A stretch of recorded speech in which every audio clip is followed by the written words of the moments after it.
Hey guys, we're over here having fun. Chris and I doing some reactions. I think the pot's at $140 or something, whatever it is, put underneath here. I got a song from Outkast. Chris is this close to liking Outkast. I have one of the most unique songs, one of the most unique hip hop songs ever made. Never was a video for it, but it's even better. It's lyrics, because for this one, you need lyrics. And we were talking about it a little bit during our Hilltop's Hood reaction. I came out with this Andre 3000 verse. There's a rap verse for every situation in life, and I used one just now. So this is, without further ado, let's just get right into the song. Here we go.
So this song's about nightlife in Atlanta. Came out in about 1999. I have all the lyrics in front of me. If you ever need to, just call a 20-second timeout.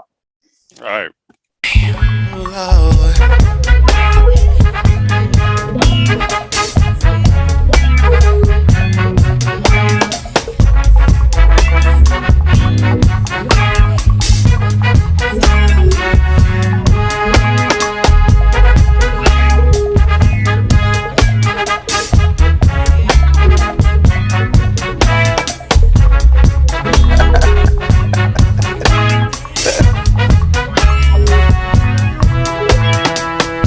As the plot thickens, it gives me the Dickens, reminiscent of Charles.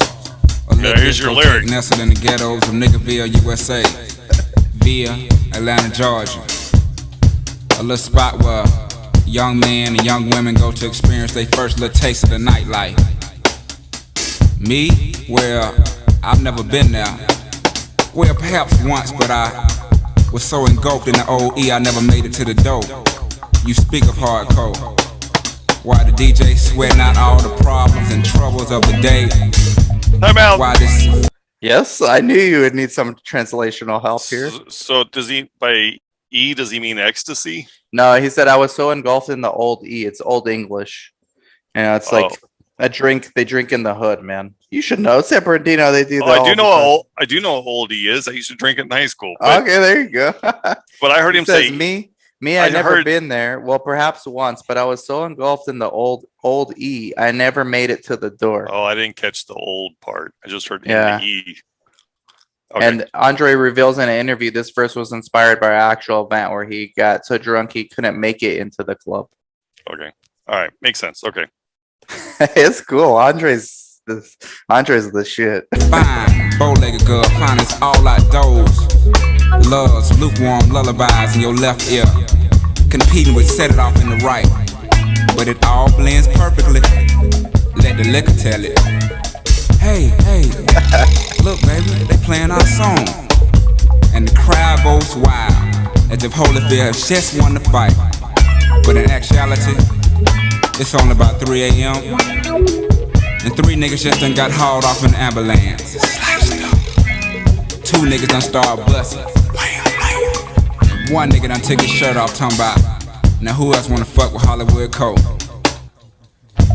This is just my interpretation of the situation. Any translational help there? No, it sounds like many other like rock songs do this too, where they talk about just one guy's a badass.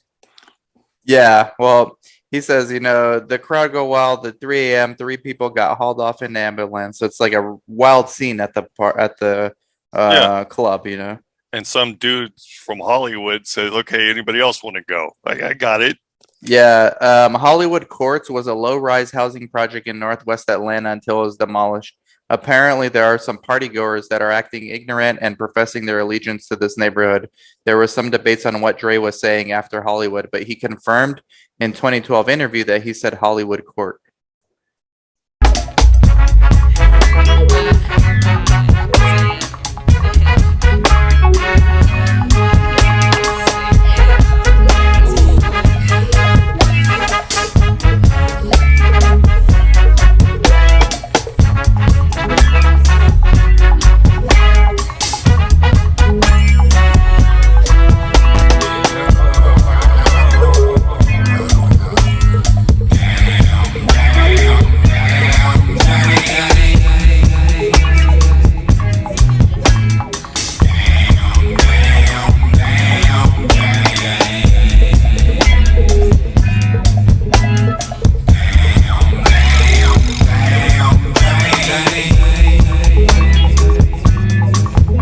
This next verse, which is the last verse by Big Boy, the guy you see sitting down here with the pimp hat, and he's spits some bars, but talks some bars. Cool song.